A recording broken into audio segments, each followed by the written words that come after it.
This is such a fun and trendy plant right now. It's the Fiddle Leaf Ficus.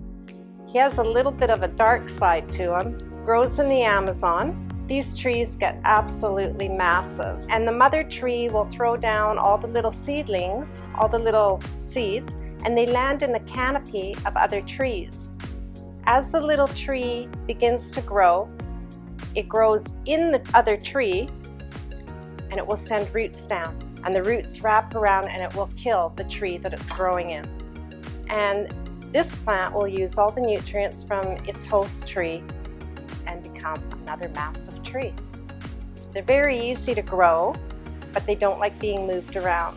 So find your spot for your plant, likes indirect sun and quite a bit of moisture, but not sitting in water.